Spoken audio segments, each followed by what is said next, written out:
I started by calling them YouTube frat boys, and I stick by that. Yeah. Or they're clickbait artists. They're clickbait. Yeah, that's a good term too. They're clickbait artists. Day one of calling for a politician who actually talks about this issue. We're talking about 20% unemployment by 2030. Yeah, Epstein. How about these no files? Are they pedophiles? Is it like demeaning for us to give each other compliments now because we've known each other for so long? Is that cool? Love you all, but there's a few people in here that have a lot more money than me. And if you're a billionaire, why are you a billionaire?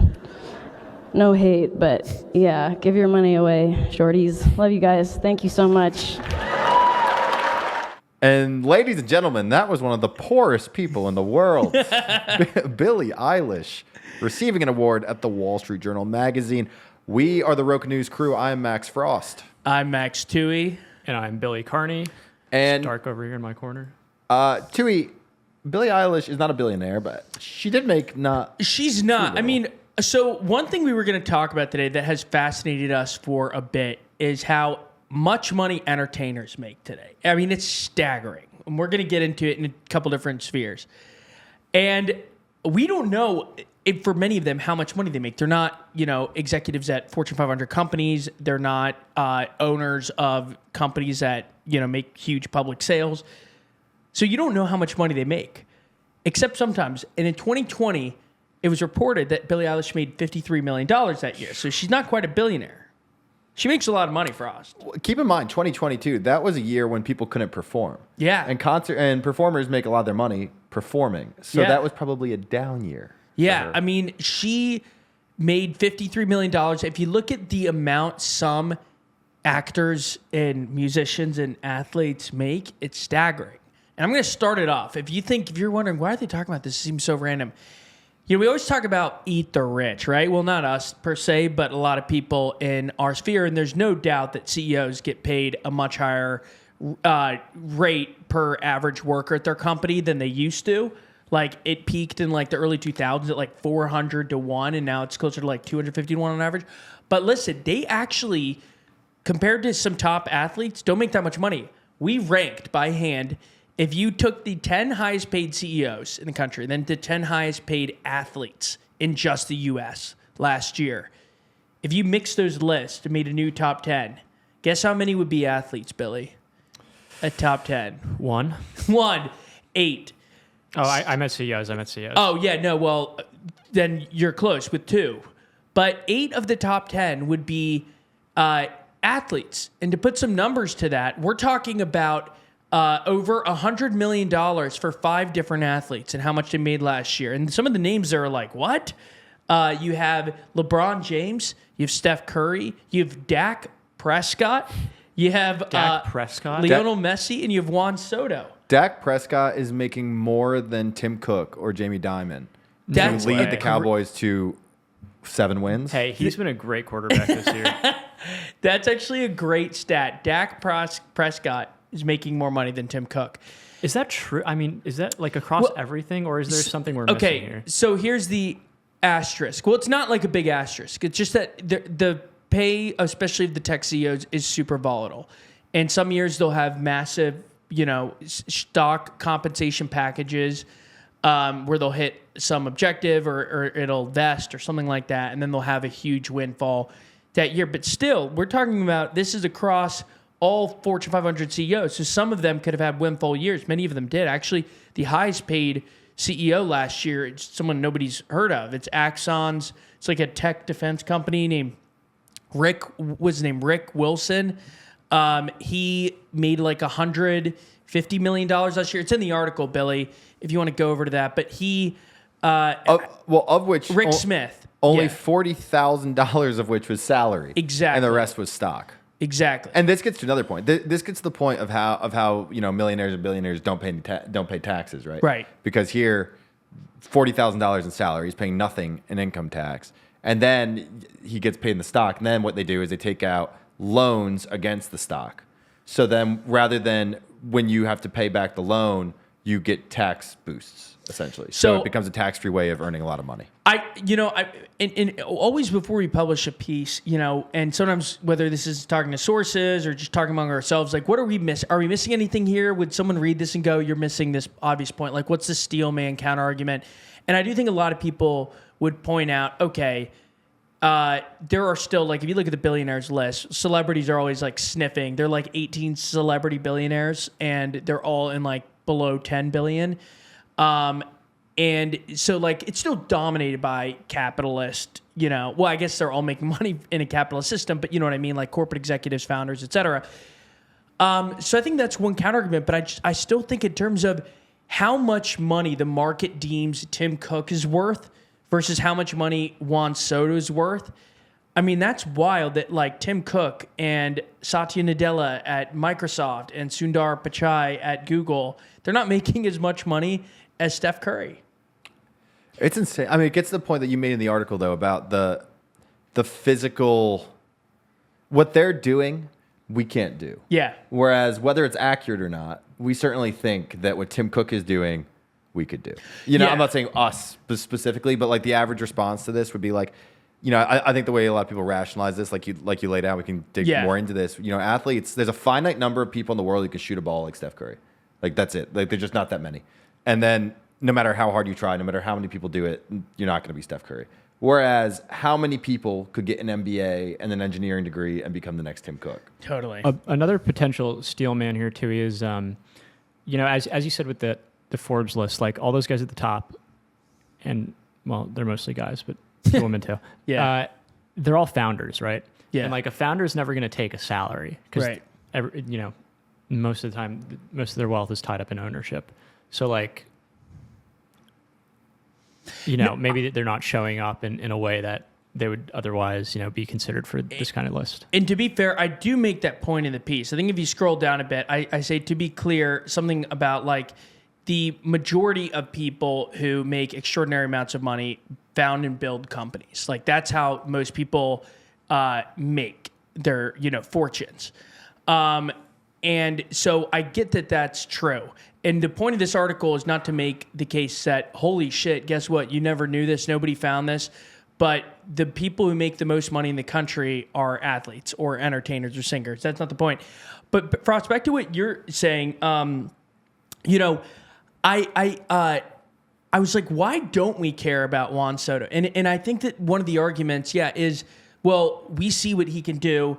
I can't do that. Whereas you don't see Satya Nadella's, the Microsoft CEO's skill set. Like, I have no clue what he does. Like, every once in a while, maybe you'll see a quick clip of him at like some Wall Street Journal conference where he shares some advice and how he came from a family where he used to eat ramen soup or Wonder Bread like Gavin Newsom and how he worked his way up.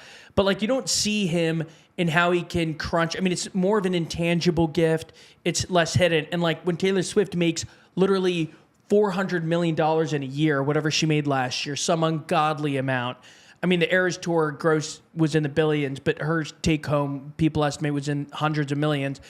You kind of go, okay, well, I couldn't do that. I couldn't write all too well. Now, certainly not the 10-minute version or the 3-minute version. But I couldn't dance like that. I couldn't entertain like that. I don't have her looks, yada, yada. Like, you can see her talent. Like, you don't get that when it comes to, as you said, like Tim Cook. He looks milquetoast. He looks like a guy who was elevated, like the most super corporate, shows up early.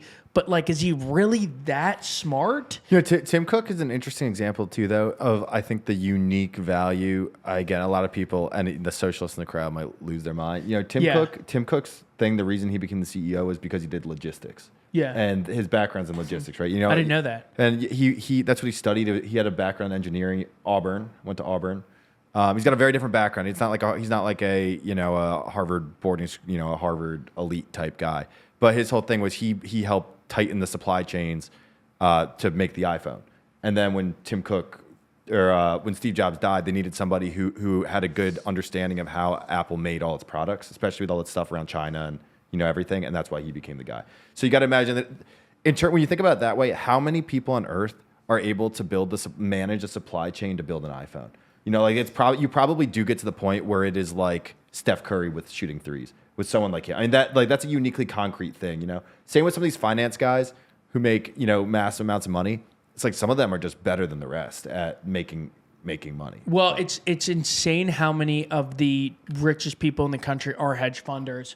Like if you think of the top 5, none of them are. But if you actually go to like 6 through 40, oh my goodness, it's stunning how many there are.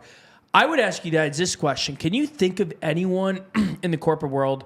Oh, and just as a side note, like I know that Brian Thompson, in another concession, in addition to the building company and owning it point, another concession was that, like a lot of the scrutiny about CEO pay isn't just about how much money they're making. It's that they're damaging the world while making a ton of money. Example, of course, would be the United Healthcare CEO that Luigi Mangione shot. Allegedly. Very true. Like the critique is they were blocking people's claims at a higher rate than anybody else. And so, he was directly like killing people or hurting. You get the argument. He was only making $10 million a year. So I get that it's not just about how much they're making. Okay. Chump change. But who in the corporate world that makes a fortune do people feel like deserves it? Whose skill set is so well known? Like this isn't a good example, but I would imagine it's someone who like kind of like a Palmer Luckey type. He came to mind. No way. He built like basically what Oculus, the VR headset that Meta bought for like a few billion, and then he went there and then he got fired for politically incorrect shit he said. But for endorsing Trump. Oh wow, it was that simple. Yeah. Wow, I didn't know that. Dude, that is politically incorrect. You shouldn't have done that. Who? That's a great question. Who kind of gets a a pass? pass? Publicly known or just? I think publicly known because a lot of the people at the top of this list are takeover guys like Nadella for was he directly after Gates or was there someone in between? I don't know. Was Ballmer. Yeah, Duh. That's a moronic question, obviously. And Ballmer's literally like he's top 10 wealthiest in the world. They just kind of he flies under the radar, but like. I think those guys' talent are harder to detect because they rose the corporate ladder. Brian Nichols at Starbucks. What about Jensen Huang? That's a good one. I feel like obviously people have some issues. I mean, what he created, and everyone now, I think people who read about this stuff, they know the Denny's story. They know that whole thing. Billy, you got your hand up back there? I know. I was just getting excited. So maybe this is kind of an interesting example. And I think he still does get a lot of shit, so maybe it's not. But Mark Zuckerberg had the whole movie based off of him, of course, The Social Network. So it's maybe more tangible. People see it in his Harvard, dorm room, building that company and doing it from scratch. So maybe there's more of an appreciation for everything that goes into it. Well, Billy, it's funny. I was going to say, someone who comes to mind, even though he literally was an intangible skill set guy, is Steve Jobs when, of course, he was alive. Because he was so public. I think that there is a key piece we're missing. We see Russell Westbrook play basketball. We see Kevin Durant play basketball. We see him on our social media feeds. You rarely see these CEOs and get to know them and sort of spend time with their thinking, and to your point, you don't get to see them work. You literally, entertainers make their money by us seeing them work or seeing the fruits of their labor directly tied to them. You don't see that when Bill Ackman's picking companies. Actually, he's actually a poor example because he's like one of the most public hedge funders. But you don't see it with, How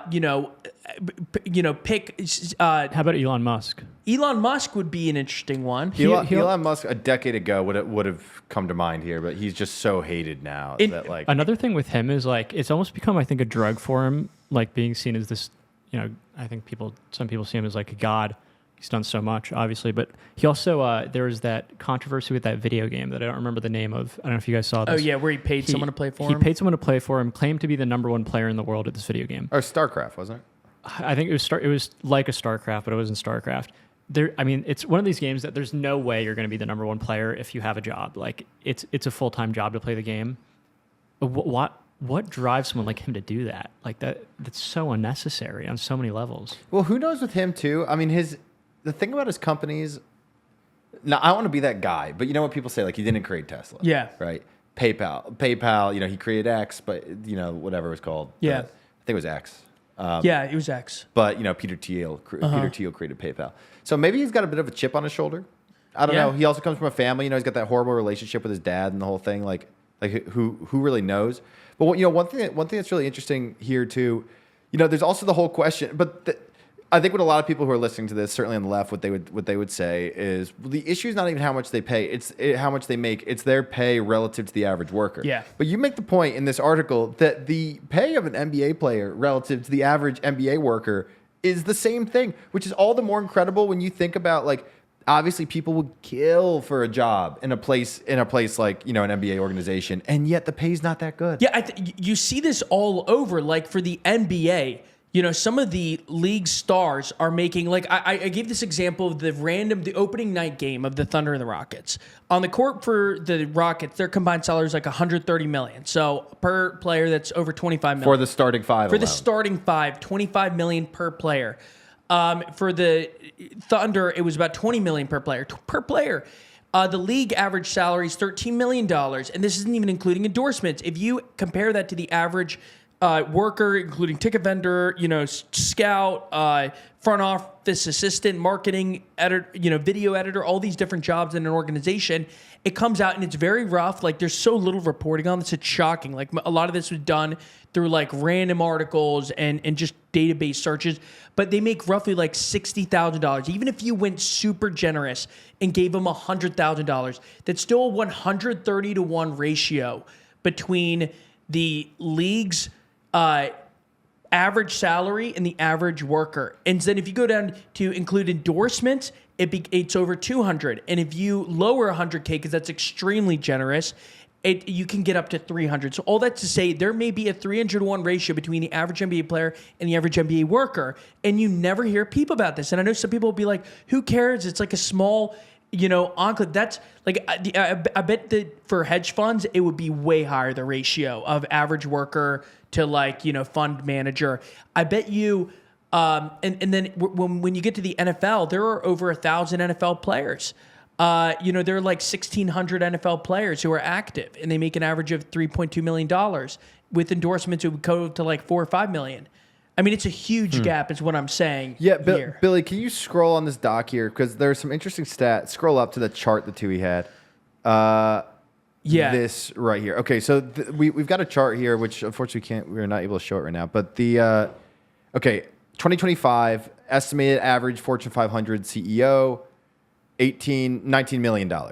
NBA player, 13 mil. NBA player, 5 mil. NFL, 3.2. NHL, 3.5. One thing that's interesting is the NBA players are the best compensated by far. But as you pointed out, that's 15 roster. Yeah, whereas the NFL rosters are so much bigger. But you have 450 NBA players and 500 Fortune 500 CEOs, and they're not, the difference in money isn't that much. It's really interesting just kind of to think about it that way. You just really don't hear about this. Well, also, if you combine endorsement money, I really think the NBA total would get to, again, obviously Steph Curry's ratio of total earnings, endorsement percentage of total earnings is going to be higher than average. Total it will be, and then even percentage it'll be higher. But if you look at the highest paid athletes in the world, including endorsements, NBA players dominate the list. And so my guess is if you included all that money and did the division equation again, my guess is NBA players are getting at or above that 19 million number. So I would just again, two simple starting points. Steph Curry, I think made $86 million off the court. LeBron made, I can't remember how much he's getting paid this year, but something like 50 or 60 million. So he made at least 70 million off the court.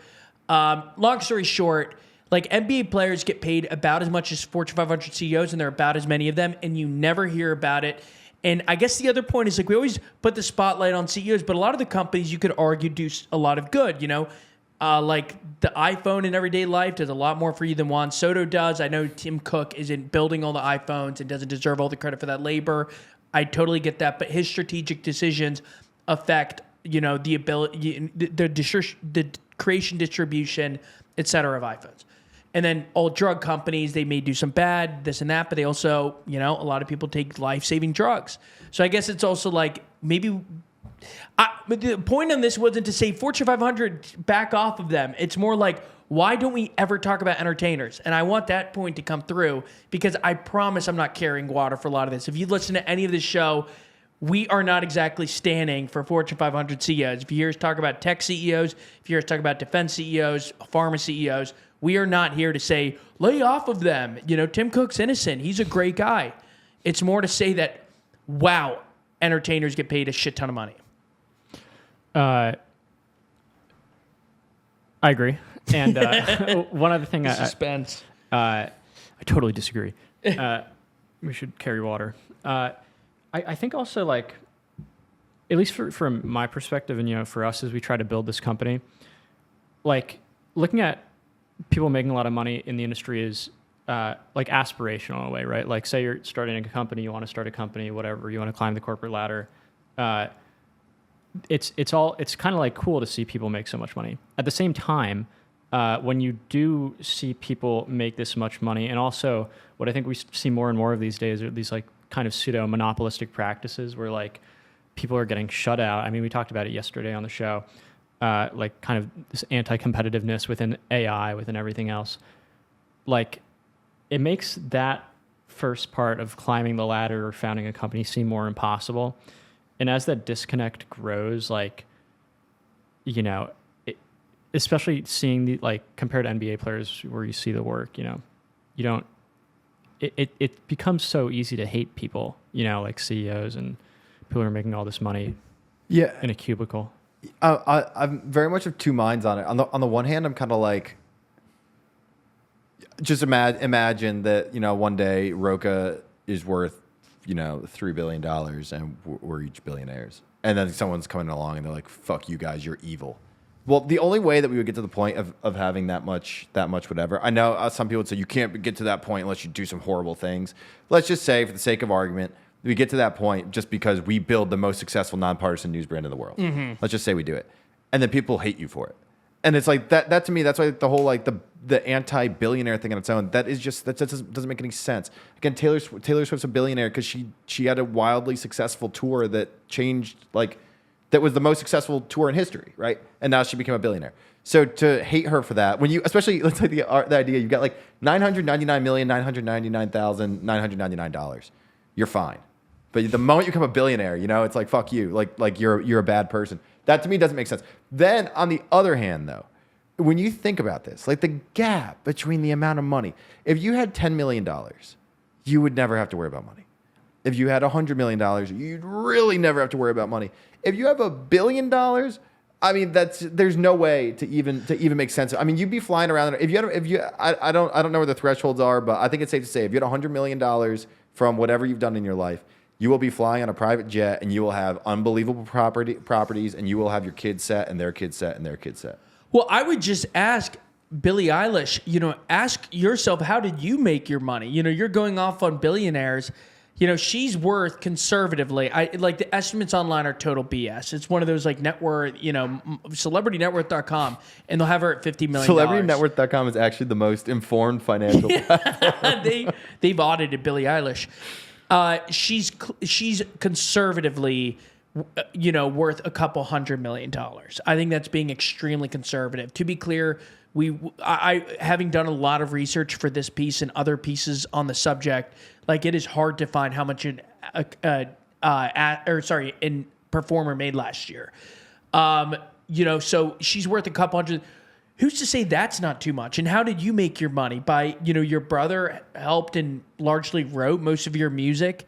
And, it's not like you sort of got discovered and went viral. Like, what did you build, I guess it's all relative. Like, she's setting the bar, as you pointed, $1 billion as a cutoff. Look at how most Americans live who are making $70,000 a year, $60,000 a year. I mean, this gets to something too, though, that's kind of funny. I remember having this realization when I started, my first job, and thinking about, was I actually creating the amount of money that I was being paid? And I was like, am I creating this much value, for where I'm working?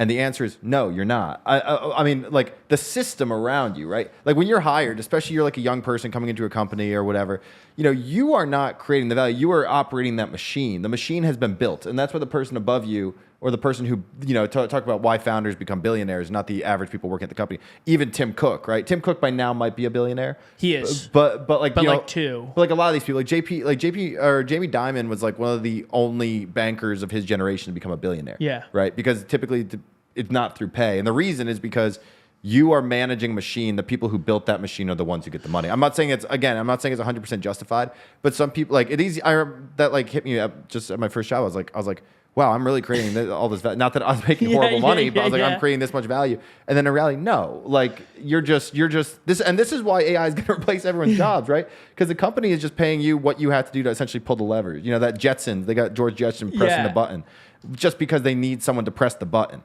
But like, it's not like the more button pressing you are, probably the lower compensated you are, and then the more replaceable you are by AI, I would say. Well, I just have a comment to make because I actually want to now push back on a concession we made earlier about like, well, the really rich people in the business world, founding companies, are not Fortune 500 salaried CEOs. I would just say that the athletes we're talking about didn't build anything. LeBron James didn't invent basketball that's created, And also, by the way, when founders get compensated, it's at a fraction of the total value they've created, And so LeBron James did not invent basketball. He did not invent LeBron James. Or is it the Lakers? He didn't invent.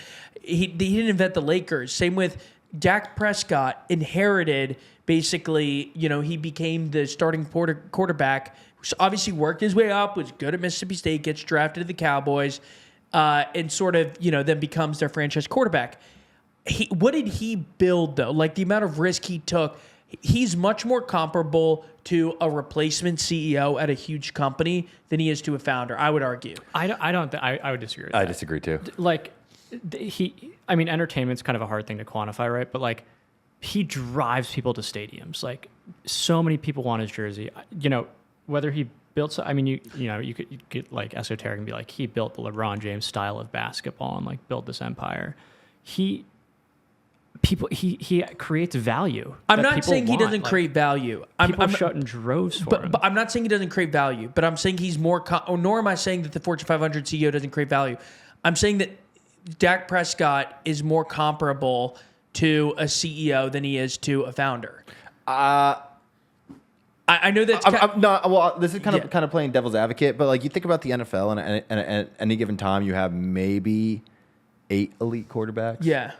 And after that, even at the highest thing in the world, you have just, a top maybe third and everybody else, and there's no contest. Yeah. So if you think about that, it's like, okay, you only have a handful.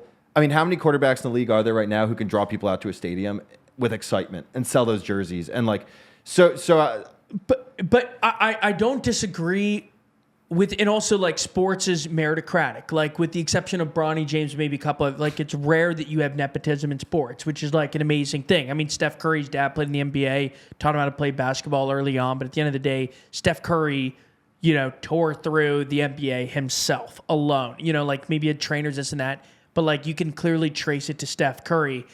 My point is like, I would almost say Jerry Jones is more similar to a founder, like where he buys, or maybe more of an Elon Musk, because he buys the Cowboys for what, like not even $100 million, and now he's a multi-billionaire just off the Cowboys. And by the way, the Cowboys fill their stadium no matter who's their quarterback. When Cooper Rush was their quarterback, they had high ticket prices and filled their stadium. Similarly, I think the LA Lakers were filling it when they had freaking D'Angelo Russell as their biggest star. Obviously, LeBron is huge. I'm not saying LeBron's also unfair because LeBron's and Steph are generational players. Juan Soto, I would make this argument for. This may piss off some people, but I feel like sports are closer to the founder type thing than other types of entertainment. Interesting. Where I think if you look at talk about music in particular, and talk about someone who's able to go sell at a stadium and whatever, sell at an arena, let's say. I mean, I don't know the industry well, so I'm curious what you think and what anyone who's listening thinks. My hunch is that that's much more of a machine, and you take a person who hits a few parameters, like they can sing fine enough, they can dance fine enough, they're very attractive, they've got a decent charisma. Okay, put them into the machine. Let's create Sabrina Carpenter. Yeah, and like much more so, like you can't put someone in the machine and create LeBron James. Like LeBron James is himself, and I don't know. Not everyone. Taylor Swift's in a league of her own. Obviously, a lot of other performers are undeniably generational talents, but a lot of them aren't.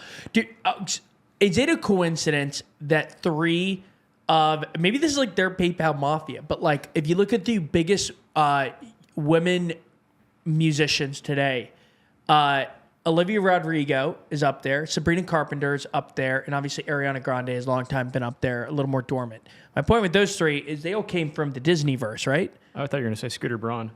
Well, I know Scooter is Ariana. I don't think he's Sabrina. I don't believe so. By the way, Scooter Braun is dating Sydney Sweeney. Now you know. Now you know, but Breaking fun news. fact. Breaking news. We got the story. Okay, but my point is, I think that's a very interesting case. Like, where is it? Like, you couldn't have an agent like Rich Paul, LeBron's agent. You know, he couldn't pick a player at age 15 and say you're going to be the next star in the NBA. Whereas I think musical agents kind of can. You know, I don't know. I mean, maybe that's not true because you also see bands who have to hustle for freaking decades. You know, who will start and then finally they start making a little bit of money. I mean, a lot of this is hard because we're speaking in such general terms about a bunch of different industries here. Like similarly, but it's funny, we compare the nuances of talent differences for entertainers. And like, I bet if we knew more about CEOs, we'd be able to do that better. Like, it sounds like I'm like sucking up to you're at like the Target CEO. I think a lot of them are boring corporate types who just fill a role, are operationally competent and just stayed in a place long enough and moved their way up the ladder.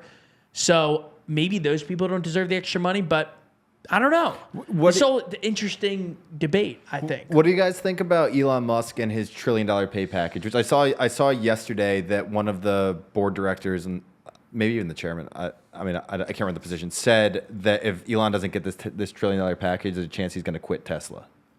Wow. Yeah. So who knows? You know, I'm sure that's probably that's an insane pay package, though. So Billy, can you pull up what the conditions are on it? What does Elon Musk have to do to get this $1 trillion in compensation? Yeah, let's look for it here. Okay, so the milestones he has to hit: delivering 20 million vehicles, having 1 million robotaxis, and 1 million humanoid robots in operation, and a market cap of $8.5 trillion for Tesla. Okay, so he's got to essentially that's probably like a 10x of their market cap. Let's see. Let's see Tesla's. I'm sorry, but they're over 1.4 trillion. Okay, No, 1.3. So they got a 6x that. I mean, so and Matt, dude, for one thing, think about the world Elon Musk is living in. That's insane. Where the goals he has deliver 10 million robots. That's insane. Wipe out the human race. I mean, it just that gets to the whole CEO thing, right? So you know, let's talk about the $1 trillion. But I think that's a good starting point. Is you without just reducing this to the trillionaire shouldn't exist point, which I think is definitely valid. But like, this is a guy who's living in a world where his job demand is to sell millions of robots, 20 million cars, and create an $8.5 trillion company. I mean, that's not a normal job. And it's not normal. Obviously, the leftist counter is he's not creating that. There's, probably 100,000 workers across the globe who are doing that, and a bunch of engineering managers. I'm not saying I agree with that argument at all, but I think there's that critique. I also just... Going back to carrying water for corporate America, I want to do it just because, like, the most cliche thing today, and I feel it. So this is kind of also like, working out, I think, this idea where a lot of people say billionaires have too much wealth. And I think intuitively a lot of, I feel that. You just see the numbers and they're staggering at a time. Like, real wages have gone up. This was one finding. Like, CEO pay has gone up by some absurd factor, like 40 times. If you adjust for inflation, it's like 13 times since 1980. Like, CEO pay has just risen enormously. The real wage growth for average workers is up like 13% since 1985. So like a tiny difference compared. So CEOs in the wealthier are making more and more and more money. With that said, like, how do you even eliminate billionaires? Like, I would ask that to Billie Eilish and other people. Like, how do you do it? Do you just say once you hit this certain point, we're taking your shares? Is it that simple where it's like all the tech CEOs, Jensen Huang, Larry Ellison, Elon Musk, we're taking all your ownership, and you're no longer running these companies. You're no longer, or do you change the incentive structure and you turn into Europe, where you can't create a company that's more valuable than Home Depot over a 3-decade span? Yeah, well, this gets to part of the the situation in France where there's a big debate because France is out of money and they need to either cut spending or boost tax revenue, and the left is demanding that the government enact a wealth tax. And Macron and the government they're refusing to do it because they're just saying if we do it, it's going to ship everybody away. Other countries have done this in Europe, and I think that's kind of been the consensus: is the wealth tax just leaves people to move their assets to other countries. And this is the thing I don't understand. Like this is I guess the point in like the 999 million is okay and the billions not. It's like this arbitrary thing. Where also if you think about the idea of like just taxing an arbitrary amount of wealth doesn't make sense. Like the having an incentive does make sense to me. I mean, you just think about the society. Billy, go back real quick to the chart in the deep dive that Tui wrote. I want to see okay, so this is 1985. The average Fortune 500 CEO is $500,000. That's how much they earn. Yeah. $500,000. Which is super rough, to be clear. It was based on some Fortune article, like the top paying ones, like IBM is making like 1.4 million, but it is about 500. But let's say it's people. 1.4 million. Yeah. I mean, wouldn't that be? Well, let's look at just two ways of looking at this, right? Person A says that must have been a much better world. That person was making 1.4 million. The richest person at the most powerful company on earth is making 1.4 million dollars. The inequality was so much less. That must have been a much better world, right? And person B says they were making 1/100th of what they are now. That must have been a much worse world. Huh. And Yeah. there's innovation was way less at that time. Like you could say, like, look at all these companies have done over the past 40 years. Sorry, Yeah. not to cut you off. No, that's true. So- I mean, I guess I would say this: is there a right? I don't know. Can someone win that argument, or is it just both things can be true? Like there are pros and cons on both sides. I'll throw out an opinion here. We love those. Yeah, that's opinionated news, right?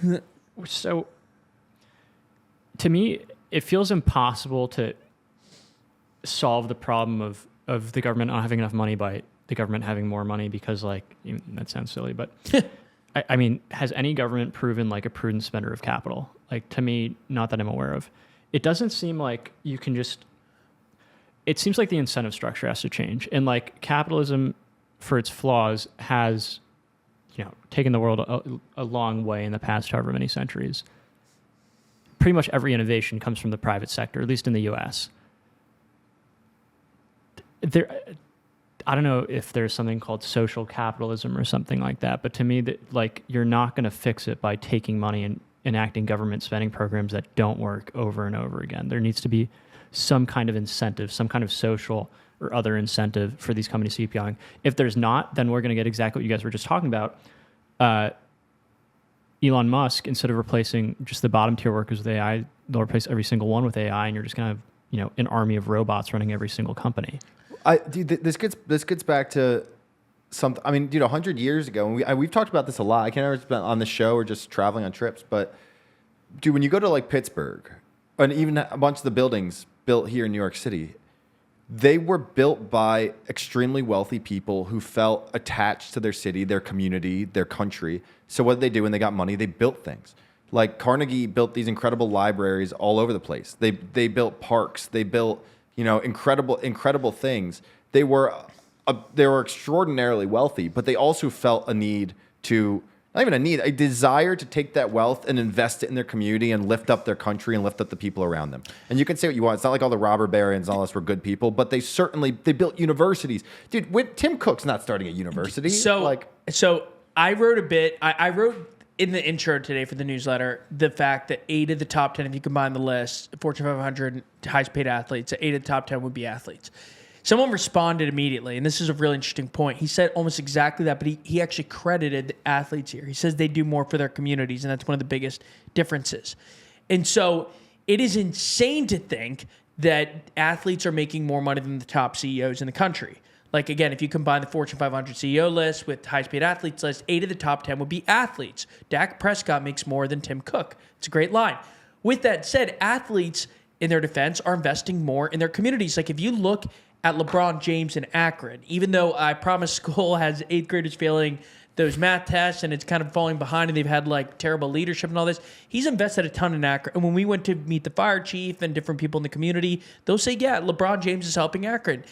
Is Mark Zuckerberg doing that in whatever part of Massachusetts he's from? Is Tim Cook doing that? I mean, I actually think he might be doing a decent job in Alabama. I know he's involved with Auburn. Zuckerberg's wife had a school in California, but it closed. Wow. So they're doing a shitty job. So they're trying, but doing poorly. No, but like, I really, like, I haven't, every once in a while we'll go to a city and they'll say, yeah, the billionaires are really helping out here. Like an example is Detroit with, Dan Gilbert. Dan Gilbert. And then now you have Lurie in San Francisco's their mayor, Dan Lurie. But yeah, what do you think of that argument? That like athletes are actually an example of one reason they escape scrutiny is they actually do more philanthropic good. I think it's definitely true. I think it's definitely true for some of them. Not to totally, cut out all these other people. I think if you look at like Zuckerberg, I'm pretty sure that the big hospital in San Francisco now they're Billy, Google this so I don't screw it up. I'm pretty sure it's the Mark and Priscilla whatever hospital. Zuckerberg San Francisco General Hospital and Trauma Center. Yeah, and then there's the Priscilla Chan and Mark Zuckerberg San Francisco General Hospital. That like a lot of people put their money into this. $75 million donation. Yeah, which again for him is peanuts. But I do think people do. I do think people do stuff. You think about Bezos. Like Bezos bought the Washington Post. Yeah. I think he thinks that's I certainly am not happy about that. But Laureen Powell Jobs buying the Atlantic. I think that they think of themselves.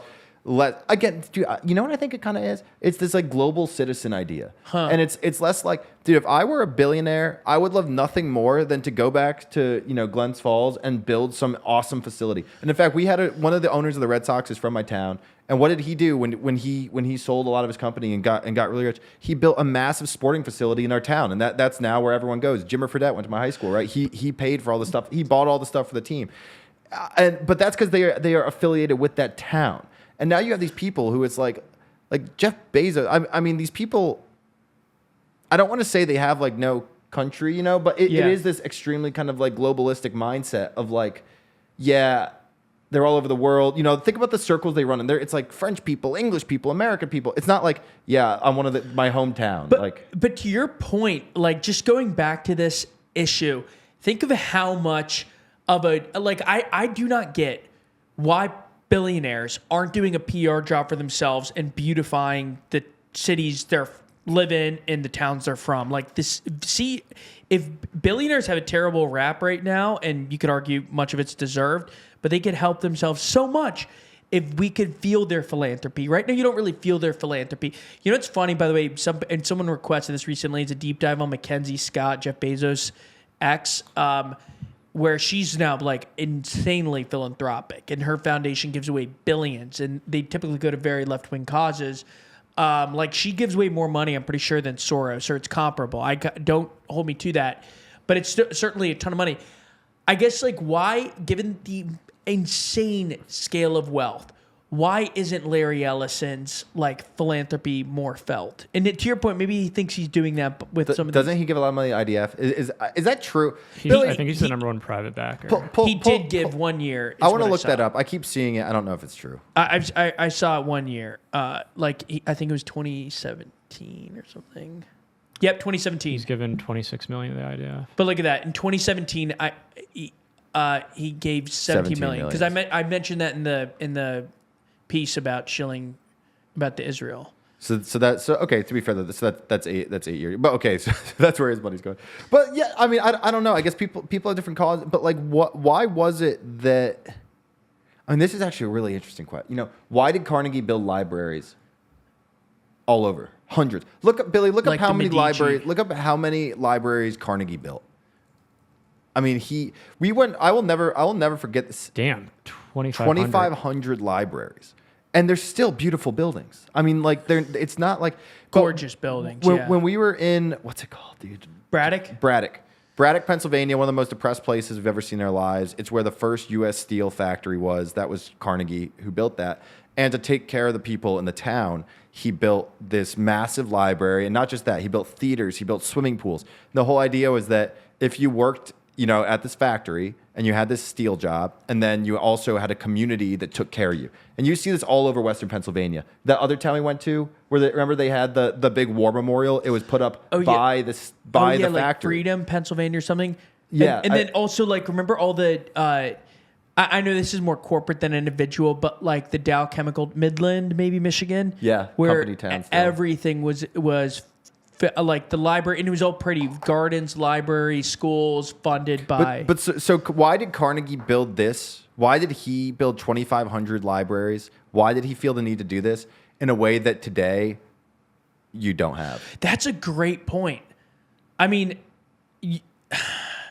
dude, I also wonder if it's... Well, pride in the U.S. is way down, right? Or patriotism. Is that what we talked about? So right now, if you ask Americans by political identification, are you proud to be American? Those who say very moderate or high are... it's 92% for Republicans, 36% for Democrats, and like 50% for independents. And people will be like, well, is it just Trump? And the answer is no. When Biden was in office, the pride for Democrats was like 60. So it's still, and for Republicans, it was upper 80s. So Carnegie, has he given to the Republican Party recently? Well, I was just looking up because, like, I guess you could make the argument. So then Republicans should be giving back to causes like Carnegie did, assuming he were. Yeah. I guess, just because people weren't patriotic back then. Yeah. But this is, you also, I mean, another thought is back then you didn't have the whole like NGO apparatus. Like you look at people like Soros now, or like all these different politically minded philanthropists, Bill Gates. There's now there are industries, right, of giving away your money that have sprung up that make it so you don't just go out and build a library. It's a great point. Like, and one other thought on this, and I remember something I heard one time. I was talking about this with someone, the Carnegie thing, and they said, well, he only did that to. What did he say? They only did that to get people to come and work for him. Huh. Like somehow that was a bad To boost his public image. Oh, yeah. somehow that was a bad thing. Yeah. But like, they don't do that now, right? Although I want to play devil's advocate once again with myself. We're playing this trip to Bentonville, Arkansas, the Walmart city.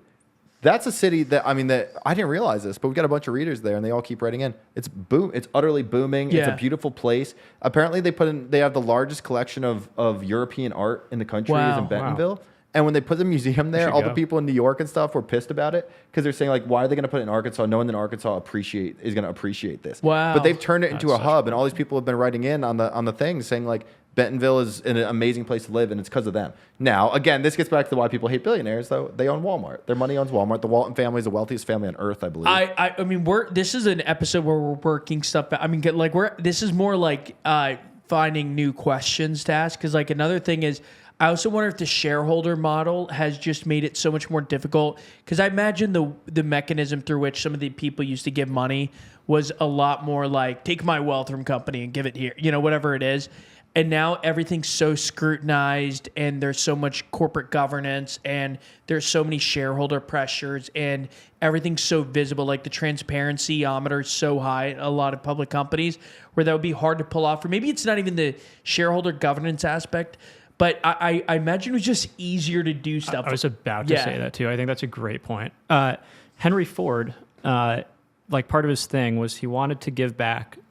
So this isn't all of it, but a lot of people will trace back that that was kind of like the start of like what we have today in capitalism is that like you have to maximize shareholder value. Legally, you have a fiduciary duty to maximize shareholder value, and you cannot do things which detract from the bottom line or returning money to shareholders. So Henry Ford, he was trying to give away cars to better the community. The founders of, I think it was Dodge, these two brothers who were owned like 10% or something of Ford, they sued and said, this is against your fiduciary duty. You're giving back instead of giving money to shareholders, because they wanted money to start Dodge. And so the court ended up ruling in favor of the Dodge brothers, and so they ended up starting Dodge, of course, but effectively set the precedent for like, you cannot, as a company, for not as an individual, but as a company, like do philanthropy largely. Wow. I've been meaning to write. You sent that to me a while ago, Billy. I've been meaning since then to look into it and write something. Well, I know we're about due to wrap, but I still think that a big part of this, I actually am coming back more to the global citizen thesis, or kind of like, I remember when Jeff Bezos was like, I'm going to give away, some obscene amount of money. It was in the billions, and basically held it to a vote or something. And they were like, what cause should I give this to? Do you guys remember that? No. Jeff Bezos, when he basically... I wasn't invited to the vote. He polled people on where he should give away money. And a lot of the causes in this, you always hear this like in school, like, I want to leave the world a better place. I want to leave the world I want to have massive global impact. I want to have massive global I want to do this at large scale, large scale, large scale, large scale.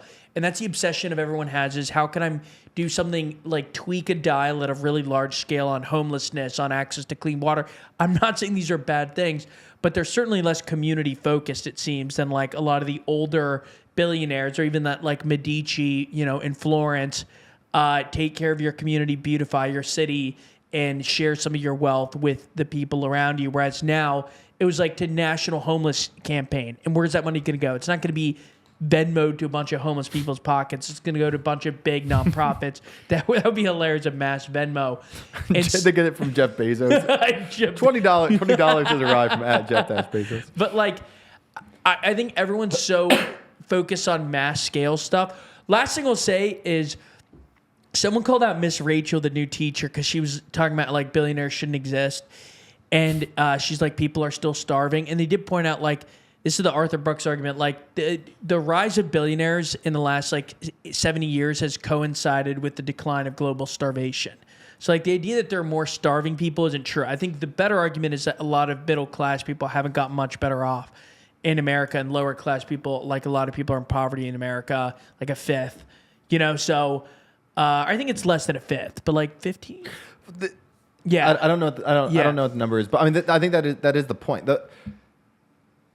Maybe we've reached a consensus. Maybe the consensus is this: the wealth isn't an inherently bad thing, but we need, whether through the independent volition of these very wealthy people, or through something with the government, I don't know what, figure out a way to lift the boats of middle class people at the same time. Yeah. And in the current situation, I mean, you certainly, whether it's true or not, there's the perception that things are getting worse. And among middle class people, I think it is true. I mean, if you look at the stuff, like we talked about before, the cost of housing, the cost of healthcare, the cost of education, arguably the three most important costs have gone up way faster than people's wages, right? So that has hurt them. And at the same time, the people at the people at the top have seen their wealth explode much faster than those things have gone up, right? So you've seen this asynchronous change in everything. I guess the question though is, how can you have it? What can be done to help middle class, working class people get up? How can wealthy people use their wealth to help middle class and working class people get up? I don't know how much of this is policy versus cultural versus other, what domains even the solution lies in. But I think that going back to this core issue of, well, what's really hurt middle class? Well, the offshoring of jobs. Yeah. And I think that people have accepted cheaper laborers, whether through mass migration in the last 20 years and in the last 40 years, shipping jobs overseas. And that has saved them a fortune. And, like Carnegie was close to his workers back in the day. A lot of these company towns that are now relics, like not all relics, obviously, but like they were close to their workers. And I feel like that relationship's further away. And I feel like it's easier to pay yourself an enormous amount of money when you're far away from your like rank and file workers. And like Apple, for example, has 12,000 workers at its HQ and 160,000 workers in the US. So like it's a small percentage that are in Cupertino, California, or nearby.